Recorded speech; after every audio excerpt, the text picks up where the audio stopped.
All right, good evening, everyone. Welcome to another episode of Talk the Ting with Hadley and Dwayne. Tonight we have on a very special guest, somebody that both myself and Hadley we've known her for a very long time.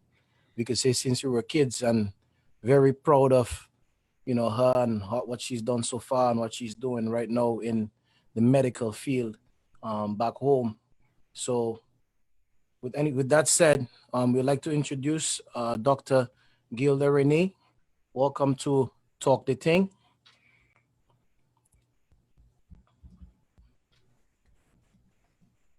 Hi, Dwayne.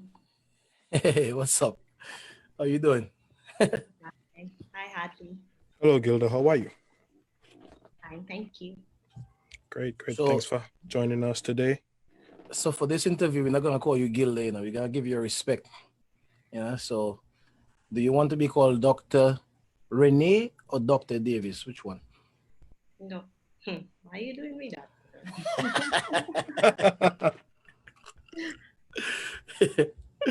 Dr. René and Davis. That's fine. All right.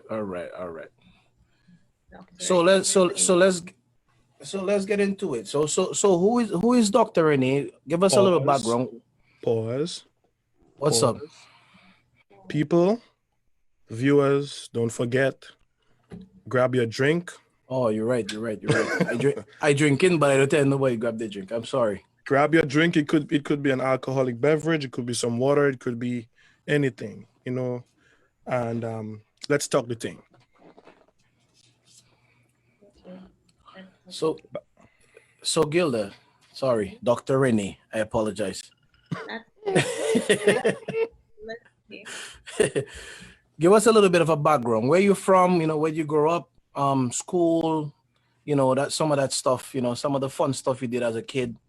Give us a little background. Okay, well, I am Dr. René, originally from Point Michelle. Grew up there, was raised there with my mother and my grandmother. On what we would call it, the road.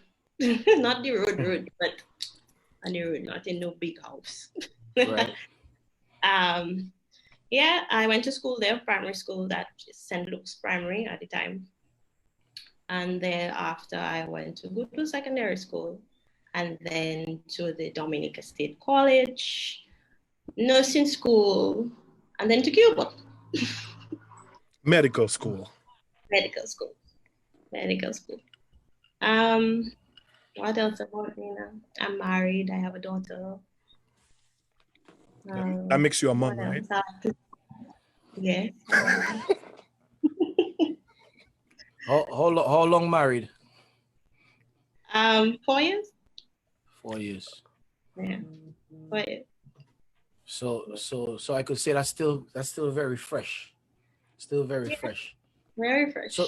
So growing up in La Puente. Growing up in La Puente, what did you think you would be when you grew up? I always wanted to be a nurse. Always. I have two aunts that are nurses. One of my cousins, who I consider an aunt, is also a nurse. So I grew up kind of around medical people, and I always admired them. So I would always play with my dolls and prick them and do all sort of nursing stuff that I think they would be doing, or what I see, So I always wanted to be a nurse. So that dream came true, didn't it? Not fully. I started the nursing program. Mhm. I did the prerequisites. I started first year, second year, because at that time it was 3 years. And into my third year, I was offered a scholarship to study medicine. Wow. So you achieved more. Yes, more. I wouldn't say more. I would say a different road, not more, because nursing more too. No, I'm not taking that away Go. from nurses. I'm not taking that away from them at all. Nurses are essential. Nurses, they are more as well. It's just another path. It was another path, and I took the opportunity. Yeah. A slightly different path than so. What is the for people who maybe don't know, I mean, people figure out nurse and doctor and all that. What is the major difference you find between a nurse and a doctor? Since you kind of did both, you're doing one and you kind of did, the first one. A nurse, I would say, spends more time with the patients, and a doctor, we deal with the patients, but we don't always become intimate, whereas a nurse will know the whole life story. Most patients lie to doctors, and most patients tell the nurses the truth. Oh, I don't know wow. if it's Really? I think they feel more comfortable, and Right. they share more stuff with them. And I kind of have that quality, I think, still. So I get a lot of people there, if you want to call it that, local terms, because I think I still have a nursing heart. I still connect with the patients. I something I loved, so it's still there. It's still there. So you said that you were lucky enough to receive a scholarship to study medicine in Cuba. So we know why you went to Cuba, but why Cuba in the sense that you have UE, you have Ross University, and so many other schools out there. Why Cuba? Apart from getting the scholarship, because you can always turn down a scholarship. Yeah. Well, the first part of it was a scholarship. I mean, I didn't have the funds to pay to go to medical school, one. And I remember I was already in the nursing program. So Right. it was something that was offered, and I was like, okay, let me take the chance and do it. It wasn't something I was looking for at the time. I was not looking to become a doctor. I wasn't looking to study medicine. I was already into nursing. But it was, brought to me, hey, how would you like to go and study medicine? I was like, not sure. Let me get back to you on that. And they gave me a couple of days, like 2 days, to make up my mind, and I had to leave next week. You had to leave when? Yeah. Wow. When? The next week. Jesus Christ. 2 days to make up a life-changing decision like that? I know, right? Yep. Wow. 2 days I had, and I had to hustle to do everything. I called my mom once. I called my boyfriend at the time. I was like, I think I should go. And everybody was, yeah, take the chance. You never know. And I went. I took the opportunity and I went. So I'm one of those who migrated because of school. I'm here first and foremost because of school. But what was the process like? I know you didn't have a lot of time to prepare, but I know for me, like apart from the whole visa thing, I had to do a whole bunch of medical stuff. Yeah. Did you have to go through that? Yes, we had to get vaccines or make sure that our vaccines were up to date, blood tests, pregnancy tests, what else? References from 2 recognized people either in the medical field or not. What else? And the other basic stuffs, your school degree, all of those things you have to get together in a file, etc. to get to leave.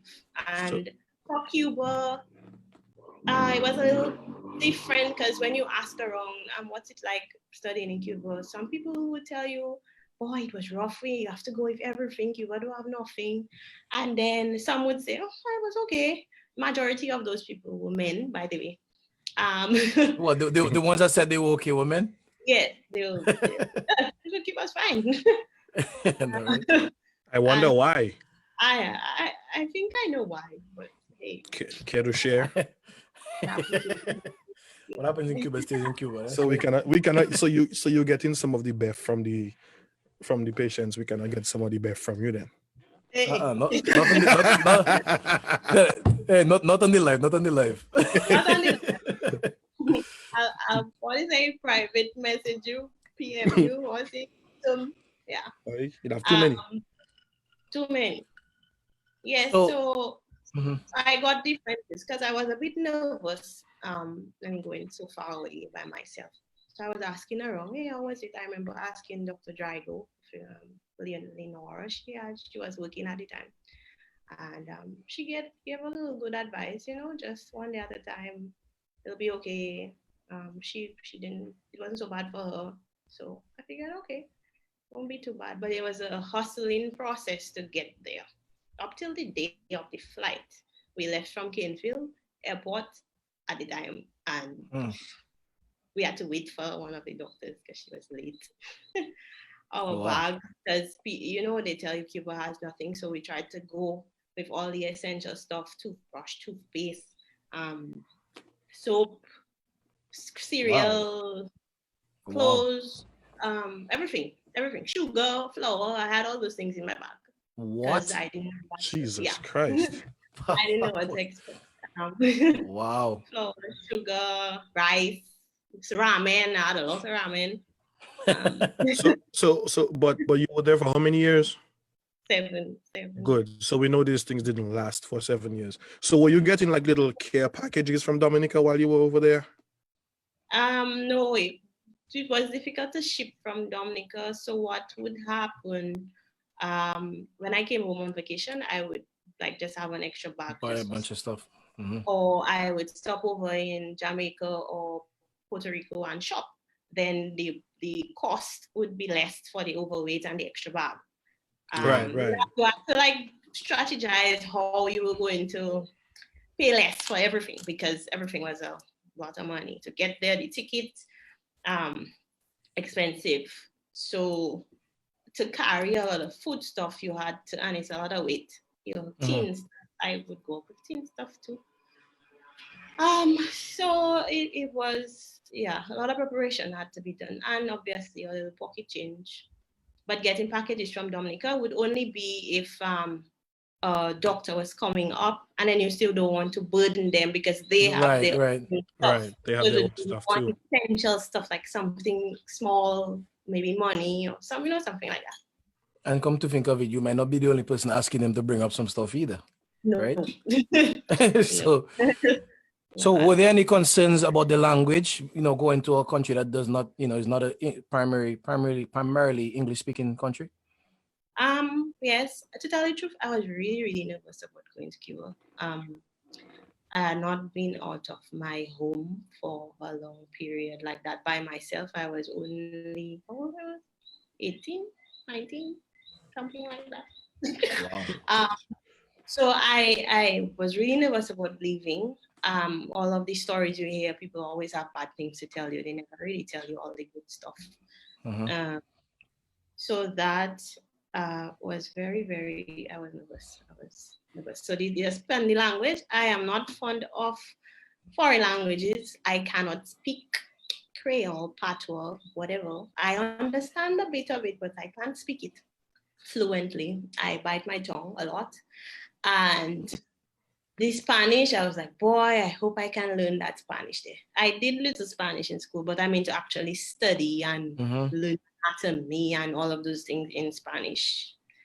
And there was one of the doctors who was with me, and she was very encouraging. She was like, we'll do it. Don't worry about it. When it starts, we'll get it. Don't stress yourself. And she gave me 8 months to learn and to speak Spanish fluently. We used to write down the months on our locker because I used to cry every day. And she used to come and write it on the side of the locker to say, you see, this one fast, we get in there. So classes were 100% taught in Spanish. Therefore, you had to spend your first few months just learning the language. Yeah, your first 8 months you had to do Spanish. 8 months. Okay. What happens if you don't? What happens if you don't learn? I mean, to a acceptable level? Well, then you would be failing. You don't fail too easily. I would say they give you chances. They don't believe in people failing. So they give you chances. You have 3 exams. So you fail the first one, you have a second try. Fail the second one, you get a third try. After the third try, then that's it. They send you home. So you'd be sent home. Wow. Before we continue, by way of announcement, I'm pretty sure you guys noticed that myself and my co-host, we are wearing t-shirts from Connect 767, who happens to be today's sponsor. So the sponsor for this week's episode, our first ever sponsor, is Connect 767. If you want to get all your latest gear, branded Dominica, we have, check them out. Check out Connect 767. So just wanted to put that out there. Sponsor number one.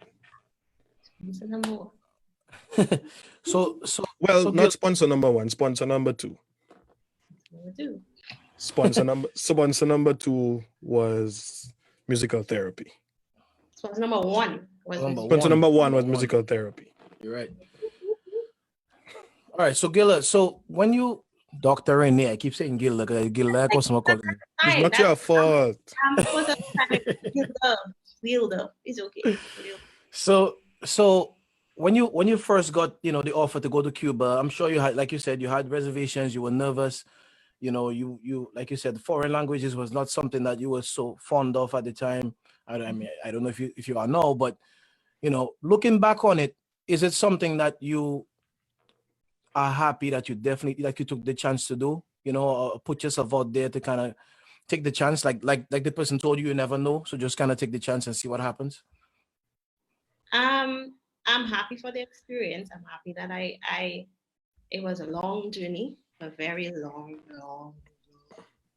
journey, but I'm grateful for it. I learned a lot. I have a second language that I can speak fluently. I have a Cuban family because, most of the time when you go to Cuba, you get Cuban families. It's a thing. I'm sure most of the students who study in Cuba and they come back home, they have a mother, a father, a brother, a sister, something from Cuba.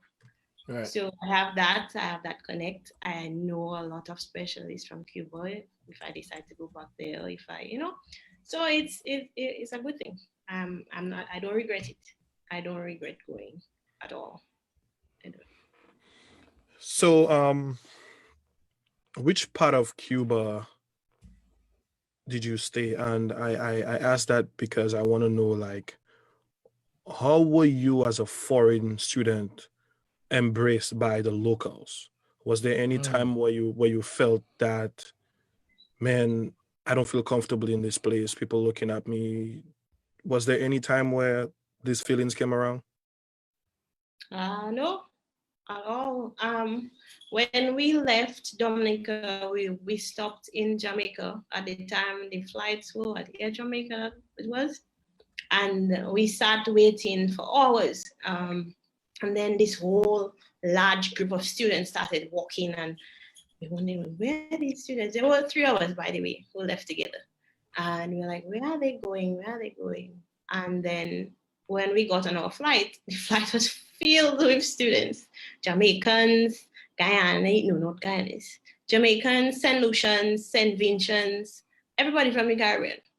And you could hear the different accents, people talking, and that was quite warming to, actually have other Caribbean people with you on a flight. And then when we got to the airport, the Jamaicans were there, fully organized. They had their bus, they had their people waiting for them. And I think our transport didn't come out yet, something of the sort. And then we got a ride with them. They were like, you guys okay? And we said, well, we wait, no ride, nothing yet. They said, well, you can come with us. And then we hopped the bus. They took us to the embassy. And thereafter, we were good. We dormed together, we ate together, everything together. I mean, you had little issues here and there because we're all human, but we were good. So the fact that you had all these Caribbean people together in a school was good for us, bad in the sense that we were not mixing with the Cuban students yet.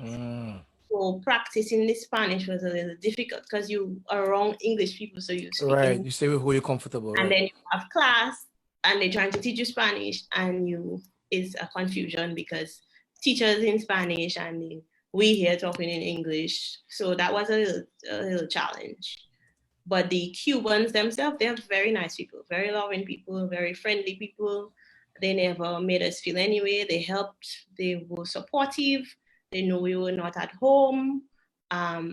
They had people we call tias, their aunties. They help you with everything. They help you with your anything that's wrong. If you have a bad tooth, anything, they help you to get to see the doctor. They help you to, if you need to make a phone call because you don't have any money, they organize, they facilitate everything. So you don't feel estranged or feel like, you're all alone. Plus the other students, that was a good support. That's good stuff right there. That's awesome, man. It's good to hear that, you go there and you're not necessarily alone, right? You have people that speak English, but also the people they accept you and kind of take you under their wing, right? That's encouraging to hear. Because from what I've heard about Cuba is everybody who've gone to Cuba tell me Cuba is like a place that's stuck in time. So it's like, but a lot of people, everybody I've gone there told me they absolutely love it, right? Yeah, but it's like when you leave, I wouldn't right? say it's a good place to for studying is really rough. I mean, you go to study, so it's rough. But for a vacation, it's a lovely place to be. A lovely place to be and enjoy yourself. Beautiful country. So, did you? After a while, I would think that you came home on vacation, and did you like get little? Seeing that you were already a nurse, you already knew the runnings of the hospital. Did you, on your vacation time, spend any time back at work, or you just really use it as vacation? I use it as vacation Because you needed it, right? Yep. I wasn't one of those who always want to be in the medical stuff all the time, every hour of the day. Right. I enjoyed my vacation because it was not long. They were mostly, the longest I've had, or I had back then was maybe 5 weeks. 5 weeks. That's the longest. And it goes by really quickly. How often did you go back home though? I came home every holiday, Christmas and summer. Those are the holidays. Okay. Because of the distance, you don't want to take the other ones, and it's expensive. So for Christmas and for summer, I would be home. Okay. The first Christmas was horrible because we actually went up too early. The classes started in January and we went up in October after the Russian. Wow. Wow. So we ended up staying October, November, December, just there. Getting to know other people. You guys do explore the island or what? Yeah, come on. We couldn't do that because we were what they call extranjeros, foreigners who don't know anything about the country. And we were under their care, so they're responsible for us. If anything happens, they're responsible. Right. So we were not allowed to leave the campus. We were given food. If we had to go anywhere, they would organize trips like for the bank and stuff. They would say, okay, on Monday, we're going to the bank. So Monday morning, everybody would lie down for 8 o'clock to go to the bank.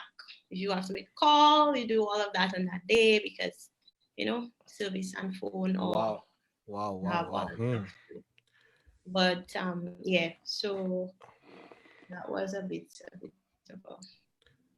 So you went to medical school. You came out on top, and you are now returning home. What was it like, the transition from school and now into work? How long did it take before you got that call or you got that email from the hospital saying that we want to make you a job offer? Or was it like instant?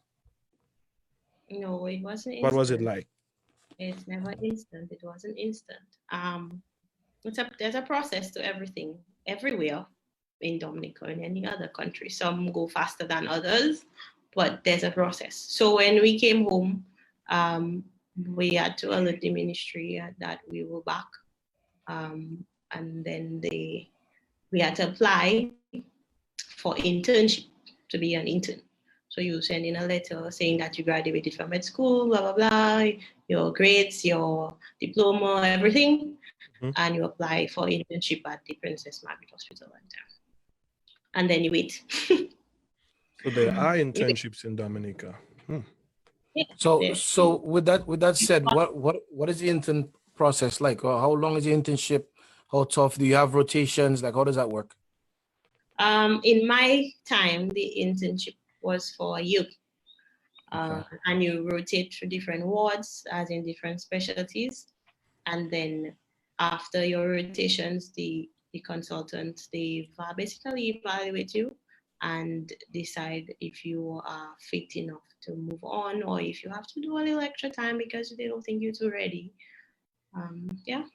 Well, what's the criteria though? I mean, so when you get into the intern program, do they tell you off the bat, okay, this is what you need to do to pass, this is what, or is it just based off of like a panel that just kind of observes you and make a decision? No, they give you a sheet of skills and stuff that you have to complete, what is recommended of, what is needed of you as an intern. So you have to do those things. Every department is different, so every department requires different stuff.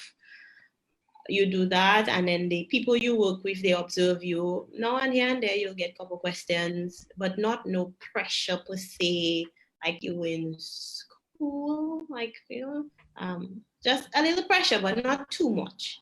You answer a few questions, you do a couple presentations, you present cases, patients, on the service, and then they grade you on all of those things, how you would manage a patient, or you think, or you analyze stuff. And then, yeah. Okay, so I So have a after little. each So, rotation, they give you a grade, let's see, an evaluation of how you. So Hadley, hold on 1 second. So yeah, you, go you ahead. mentioned you mentioned a couple terms there, intern, consultant. Um, what is the main difference between those terms? Like I know like you have a house officer, you have a intern, you have a consultant. What is the difference for people who Uh, don't know? an intern is somebody who basically you're prepping your fish, a new fish in the sea.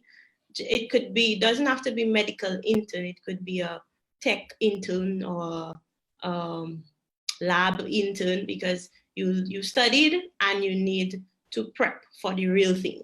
So in your preparations, that's called your internship year. I did that in Cuba as well, because you have to be an intern to be able to sit the exam in your last year. But it is, I don't say it's not recognized. It's not recognized because Dominica, every other country you go to requires that you do their own internship program, because they have to assess and see your capabilities. So that's the intern. So you intern in music. I mean, you know about music. You can study music and go to and then become an intern. And they see how you perform for the year, however their time is, and then they employ you. So that's what an intern is basically. So you're small fish. So the Lion, consultants are people who are they people who are specialized. hired from the government, like hired, or are they like current doctors who kind of evaluate you? Are they separate people that are hired? No. They're the same doctors who work at the hospital. The Okay, consultants like okay. Dr. Carr, Dr. Robert Sastefan, Dr. Blah, Dr. Frederick, Dr. Thomas, Dr. Julian. Those are the consultants who evaluates us. Dr. Williams, Dr. David. Well, Dr. David recently become a neonatologist. But yeah, those are the doctors who grade you at the end. Okay, so for all of us who've been through certain processes, and when we go through those processes, we when we get into the position, like we think back and say, man, I wish this process was better. Is there anything about that process that you would recommend, some sort of improvement or enhancement in that process? The internship process? Yes, that process of, coming from school, getting in as an intern, learning more, and eventually becoming in the position that you're in right now. Organization. I think we humans have a problem with organization in general a lot, and I think we need to improve in that area. First of all, the timing to start is too long. I waited a year, almost 2 years before I started my internship. Wow. Wow. So that's one thing, because when you leave med school and you have to wait so long, you start off like a dum-dum. I mean, come on. Right. You have been out of it for a while, right? You're out of it. First of all, med school doesn't teach you how to be a doctor.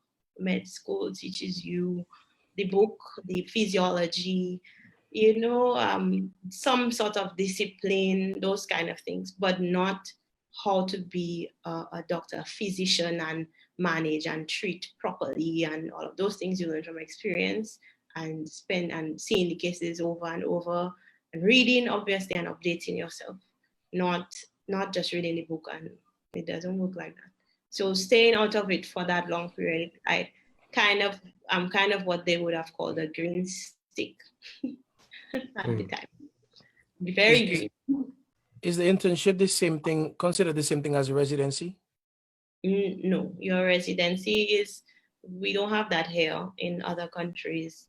When you are going to specialize, your time period for that specialty, you are considered a resident. So you're working in a specialty, but studying for that specialty. Was it paid, the internship? Yes, it was paid. Okay. So it's always good to have it paid. Yep. Yeah. I think Dr. Ricketts was responsible for that, though. I remember her telling that story once, I think. All right. Big up Dr. Ricketts one time. Yeah. So, like you said, your school doesn't teach you to be a doctor. No. Is there any other form of maybe examination or review that you go through before you can actually be a licensed doctor? No.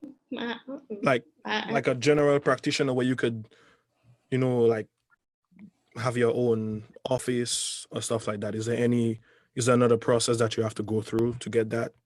And I asked that because, for example, myself, I'm a trained landscape architect, but right now I'm more or less called a landscape designer because I still have to go through a 3-exam phase to become a licensed landscape architect. So I'm just saying, that's why I'm asking that, because sometimes there's always some other requirement after you've gone through 10 years of school. Yeah. Well, after you do your internship, sorry, while I just know I got a little distracted. Repeat again, Hadley, because I got distracted there. Sorry about that. Just repeat that question. Is there any other requirement that has to be met? For example, CAMC. CAMC. Mm-hmm. Yeah. Requirement for you to do what? To become like a licensed general practitioner. No, you just go through the ministry. You go through the ministry, you let them know of your interest in opening your office, if you want to go privately, and then they grant you that if they see fit. Okay. So we have a question from one of the viewers. How do you guys, as doctors, especially in Dominica, deal with new advances in the medical field, right? So, we have, I guess, ways of dealing with stuff that you guys have learned, but, we all know that there's a lot of research going on, right? So how do you guys factor that into medications or decisions that you guys make on a daily basis with patients? A lot of the new stuff out there that we cannot really do much because, advanced technology comes at a cost. Right now, they're doing the new hospital. So hopefully through that, we'll have, all of this stuff that we need, more medications, more machines, more city stuff, more this fancy names that we hear that they use, in other countries. And it's not just the machines, but the people to operate them and the people to read them and the people to, be able to use them and the servicing of this stuff, because you can have a vehicle and you don't take care of it and it will stop working. You have a vehicle and you cannot pay to maintain it and it will stop working.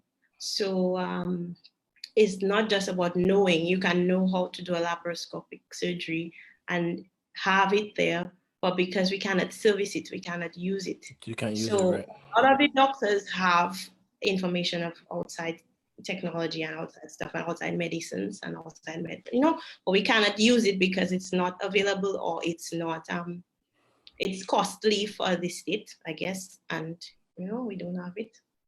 That's just how it is for now. That's a good point, because I remember I had to go to the chiropractor not too long ago, and she sent me to do some x-rays. And when I brought the x-ray back, she was livid, right? She was so upset because she said, this place is terrible. They always give me the x-ray too bright and I can't read it and blah, blah, blah. And I was thinking, so she sent me back to the place, and they had a whole other person take me to a whole other room and stuff. And I figured, I guess like that is one of the advances, I guess the advantages we have in the United States, I guess, of having choices, right? But I guess, like you say, if there's only one, let's say, x-ray tech in the hospital, then the doctor pretty much have to go with what that x-ray tech can provide, I guess. So I get what you're saying. Yeah, but So, thankfully we only have one. just an example. Yeah. So what is it? Go ahead. What is the daily patient load like at the PMH? And how many patients do you typically see in a day? Dominica China Friendship Hospital, sir. Hello, PMH I born, PMH I born. That's where you're born, but the place where you were born no longer exists. Can you believe it? They changing them. They're changing them already, no? I don't think so. They still building it, no? We'll find out. It's changed because I'm not sure. I don't think so. It's still not officially changed. Yeah, they still building it. It's still being used. That's what the public uses. That's what is used on the media. Dominica China. But some of the documents, you have to get the legal part of everything. So I'm guessing that's what's happening soon.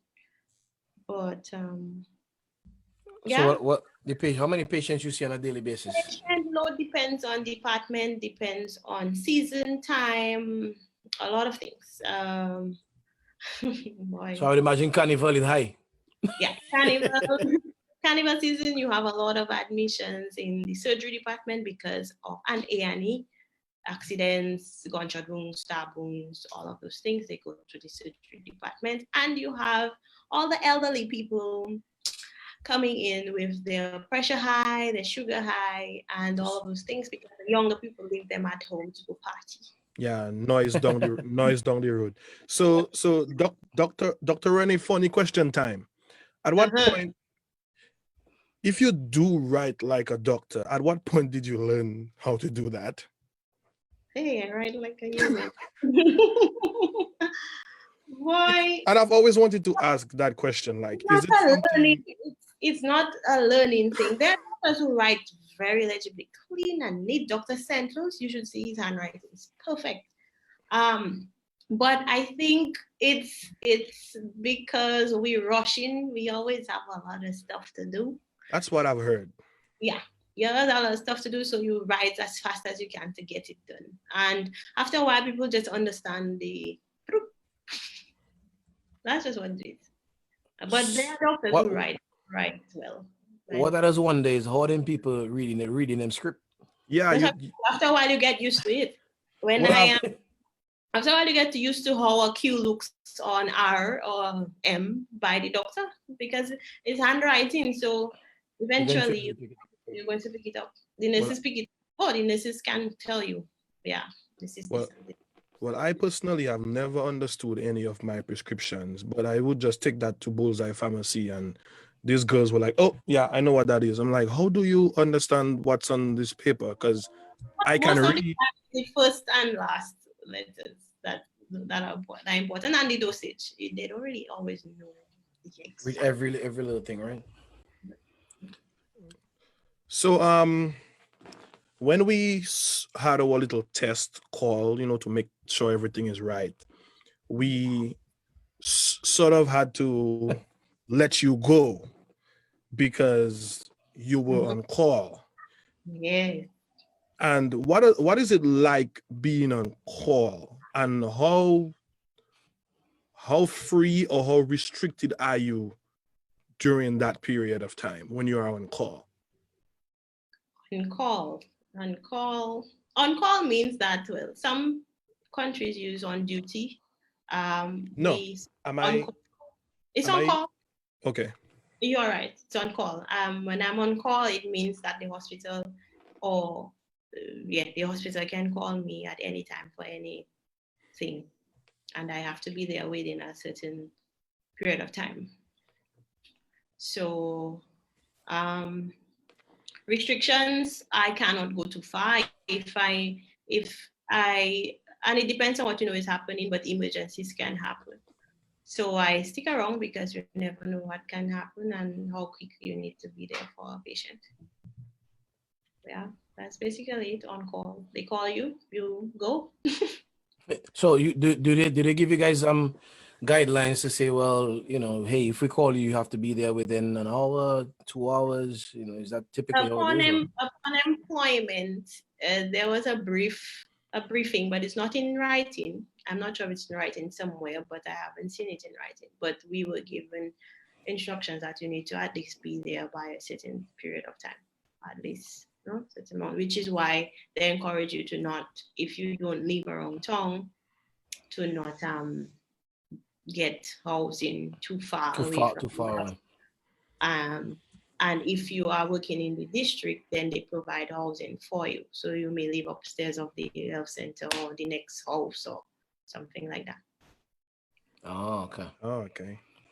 Yeah. What are some of the major challenges as a physician at the Dominica China Friendship Hospital? Challenges for me, boy, products, availability of stuff. Yes, it is. Yeah. People out there don't know how hard it is to be a doctor at PMH. China, Dominica, China Friendship, or doctor, awarded, a cleaner, auxiliary staff, the works, the nurses. That's a big challenge. You want something and you cannot get it, and you have to figure out something else to use in that place, or figure out some other way to solve the problem because you do not have what you should have to do the task.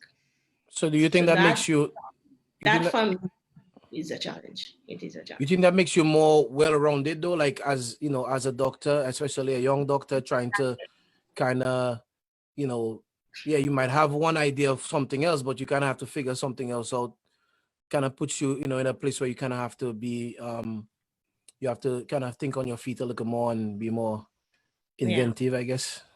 I guess you can say that, and it makes you open to learning, but it also burns you out and makes you tired because you can't find something here. You have to go somewhere else to look for it. You have to think of another way to do this to get this patient here. It burns you out. It's mentally stressing. It's physically stressing. When you imagine you need a particular cord to plug into something, and cannot get that cord at the time, and you need it that time, and you have to go to 5 other rooms to get a cord like it. And when you go to the 5th room, it's still not the cord, and the patient is waiting for that cord, or you need that cord. That can be very stressing. Resources, and that is. Listen, man. Listen, kudos to you guys, man. Kudos to you guys, the doctors, nurses, auxiliary staff, like you said, because I could just imagine. In my daily job, if I don't have something, I frustrated. Much less for if I have somebody, life maybe depending on me having something. So, shout out to you guys, man. To everybody in the healthcare industry in Dominica, definitely. Shout out to you guys. The other day, I actually gave an oddly compliment because I had a physician who needed to get an ultrasound done, and there were only 2 oddlies, and they were dealing with an emergency, and I wanted the ultrasound. So I wheeled the patient down myself, and wheeling down wasn't bad because it was down. Yeah, but when you have to go back up. Going back up. But then I had to push her back up. Boy, you have some hard work to do. So I was telling him, good job, guys. I mean, it's really hard to do, and people out there don't know they're working hard. That goes a long way, man. One point though is, I always said, right, when I was in Dominica, people would complain about casualty. Oh, I go casualty and I waiting forever and blah blah blah. But they don't know the process. It's a process. But apart from that, right? Everybody say, well, if I was in America, it would be different. No, it's not. You It's not. you go emergency room here, you waiting just as long, maybe longer, depending on what you go there with. Let me tell you, the only place I think that's different is Cuba. Because Cuba, they are highly specialized and the place just full of doctors. So it's like you wait, but their lines are not always so long for medical care. Maybe elsewhere, like the banks and stuff, but not, I don't know. Where I studied, where I was, it wasn't bad. You would have like, boy, and we used to complain, we on call every 4 or 5 days. And here you on call every other day. They say you never know what you have until it's gone, right? Boy, we on call again 5 days after, 5 days later. But we had the support as well. You would have like 10, 12 doctors on call for the night. So we'd be able to split the shift half. Here I am on by myself or an intern with an intern. So it's just the intern, myself, and the house officer, the consultant. So you kind of limited and you get drained a bit quickly. So you mentioned you were an intern once upon a time, and you just stated that you could be there with an intern. Kind of seems that you supervise interns. So how much autonomy do you have at the hospital, and are you allowed to, make some major decisions without having to go to the higher ups? I do have autonomy, and I can make a lot of decisions on my own as a doctor. But being a doctor also means that you have to know when to ask for help and being responsible and knowing that, okay, I'm not sure about this. I need to get further advice or I need help in this situation. So that's when you call your consultant and you let them know, okay, this is happening. I know that this is what I have to do, but just so you know, or do you have anything to add, or would you like me to do this, or so even if you know, you still have to let them know what is happening. And if it's an emergency and you cannot get them, and you do, because you just have to do it. Yep. Have to do it. I make a lot of decisions on my own, especially where I work. I mean, that's what I want to do. So repatient care and management, I pretty much do a lot.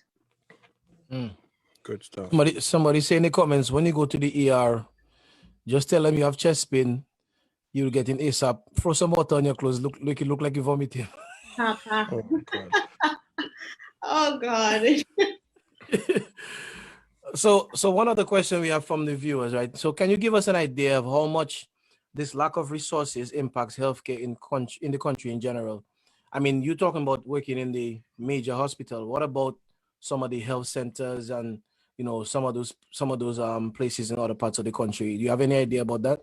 Well, the health centers suffer as well. Actually, we get a lot of the workload from our weak primary healthcare, which used to be the bomb before. I don't know what's happening, but they lack a lot of stuff, resources, things that they could do in the health center, they can't do because they don't have the resources. So they have to send the patient to hospital, and then it gives us a bigger workload because something that's not emergent or something that's not, for example, I don't know, somebody with a toe that could have been, dressed. And at the time, all the dressing packs in the health center are finished. They have to come to hospital and then you would find you have 2 doctors on the shift, 4 nurses on the shift, and the nurse has to leave what she's doing to go and dress a patient who could have been dressed in the district, but because of no resources, they were sent to the hospital. So it is rough. They suffer a lot, and it's hard for them, likewise us. Okay. So whatever they get, we get. It's a domino effect. They, we get the back of it. It's rough. Okay, so I don't really want to get into the whole COVID-19 thing. Why that time going fast? I know, right? I don't really want to get into the COVID thing, but what was it like in the sense that maybe you didn't deal with COVID patients, but what was it like just preparing for it? You know, were you scared? I mean, you are a mom, you have a little daughter that you have to go home to, because at any point in time, somebody could just come to the hospital feeling sick, and you have no idea that that's what it is, and then you and the staff are exposed to that virus. So I don't want to talk about dealing with it, but what was it like just preparing for an instance where that would happen? You know, people being scared or tense, people don't want to come to work and stuff like that. There were a lot of people who were scared. A lot of people who didn't want to come to work more because they had comorbid conditions. I'm asthmatic, so I had a bit of a fear, and with that part, but and I was afraid for my daughter, of course, because I'm leaving home and going to her. I actually had a little bit of a scare one time, and I had to stay away from her for 2 weeks. And that was terrifying. But yeah, so it was scary. It was scary, but you just have to do what you have to do. If we don't do it, who's going to do it? We have to do it. So somebody asked, are there any legal consequences for malpractice in Dominica? How does that impact you guys as young doctors? Well, people can sue. Dominicans don't really like to sue. I've noticed that. I mean, we don't really practice that culture, suing just so, unless it's some big thing. But you can sue the government, I think, and the doctor individually. Before I think the government would be responsible for the doctors who are employed. But now I think they're drawing a little bit out of that, so everybody responsible for themselves. They have some part in it, but not full. So you kind of would have to get your own insurance, I guess, to kind of cover yourself. Your insurance, your lawyer, your own. We don't have that. We're trying to revamp the Dominica Medical Association, so I'm hoping that those things will come along with it. But okay. No, everybody single stuff. Your own insurance, your own lawyer, your own everything.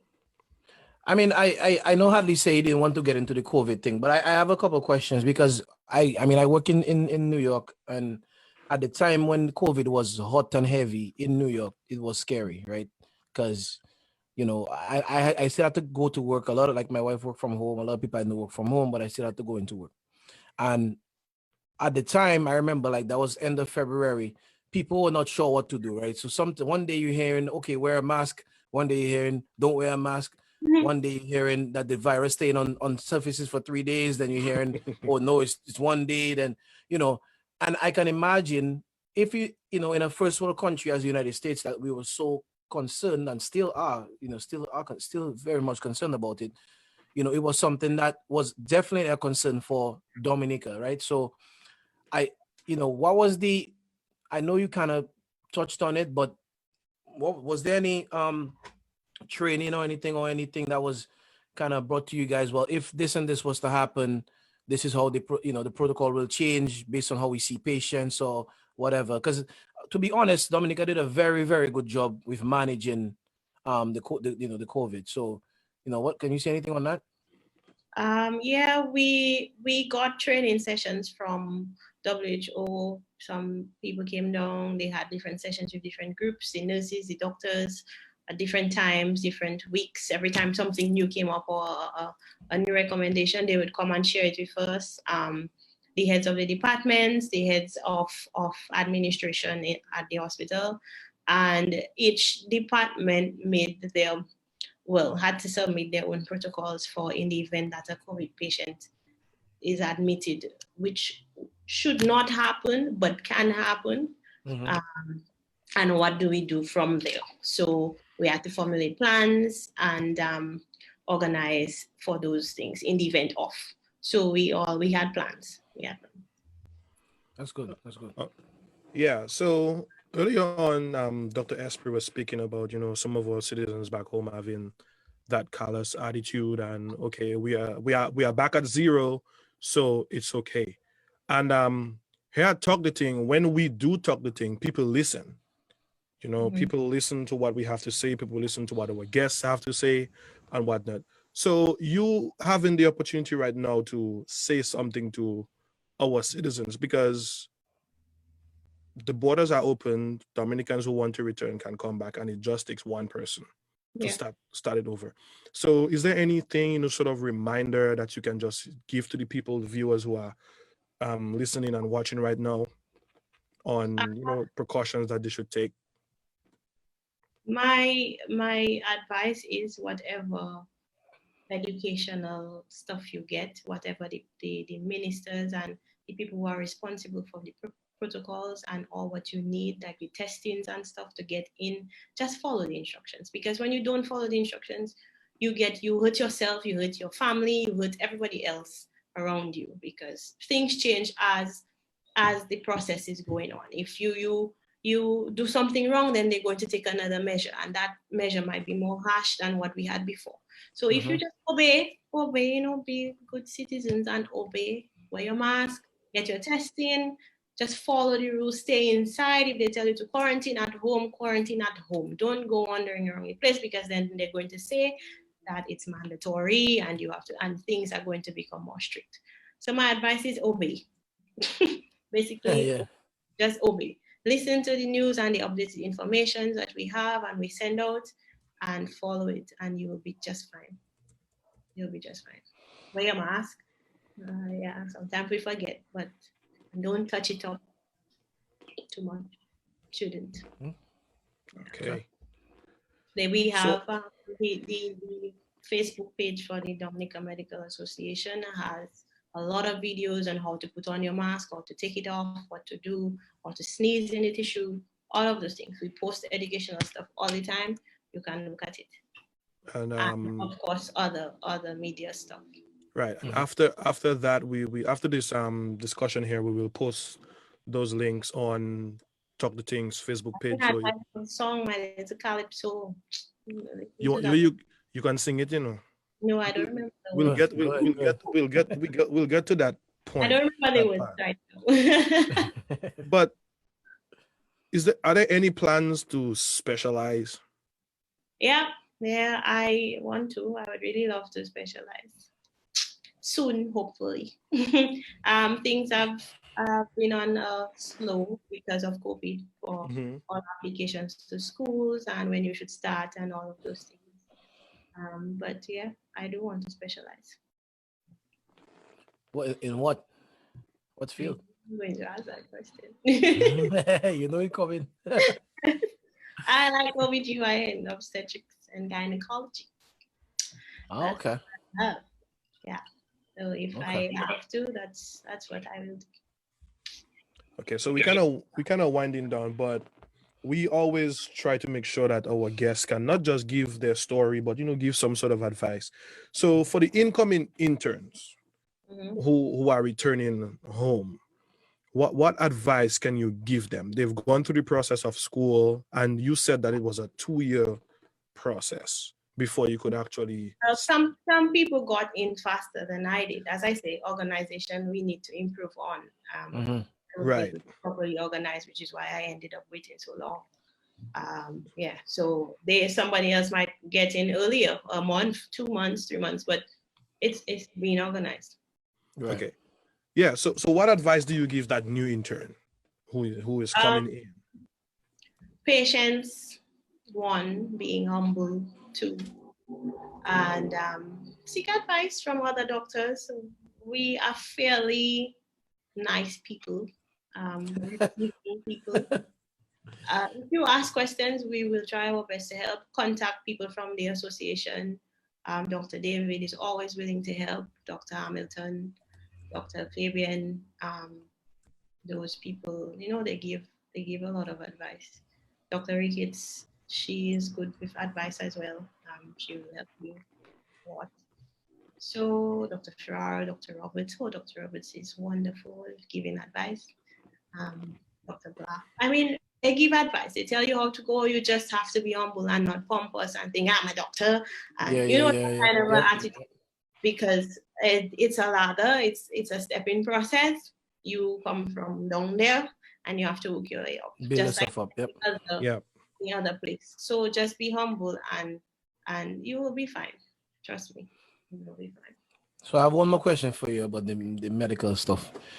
Where do you currently work in the let me say it correctly, Dominica China Friendship Hospital? I work at the OBGYN department, Stronach ward and Daubeny female surgical ward. That's Okay. right. Okay. So we're coming to the end of the show, but we didn't always know you as a nurse or a doctor. Yeah, we had the privilege of knowing you as one of, let me put it right, one of Dominica's premier. A lot of people don't know that. No. But in my mind, one of Dominica's premier female gospel recording artists. A lot of people don't know that. So let's just talk a little bit about that. You know, like you were part of a gospel band, you were traveling all over the country performing, you recorded albums. Mm-hmm. And I say that because, is there any part of you that still wants to get into music? Just a couple weeks ago, we saw your little girl on Colin XP Musical therapy. Musical therapy, and I was like, that girl, yeah, that's Gilda's daughter. Mm-hmm. So tell us about that. That growing up, I love music. I went to Carey School of Music. I played steel pan. I learned to play the steel pan, bass preferably. And then I started singing in church, just regular. And then one day, one of the church members decided that they were going to form a little group. And the group was called Seed. I'm not sure if many people know that, but yeah, it was in the time of Visionaries and what's that other group? Vessel of Honor. Right. Oh, and Sons of Zion. Don't forget my gospel band. Right. Yeah, so it was back in that time. I was only 10. And wow. Yeah, we used to do stuff, and Eric Badwell encouraged me a lot, and Jerome Badwell, his brother, who at the time used to play the guitar in church. And they actually pushed me, and there was another young lady she was 1 year older than Sheba, Andrew, and we did an album. We did two actually. I made a gospel album, and we would go around at different concerts and stuff. So yes, I like singing. I like music, just like my daughter. So do you see yourself doing it again? I would love one. I don't know when, but I would love to. Because I know you had a little Colin, what are you trying? Set up our girl. I know you had a little with Caribbean vibes.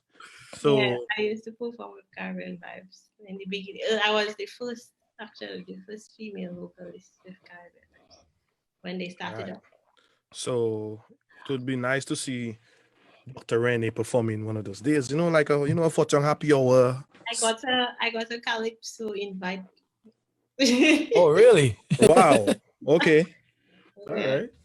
But it's one of the things that relaxes me, and I like to do it. I love it. It's my next, actually, it's my first best thing.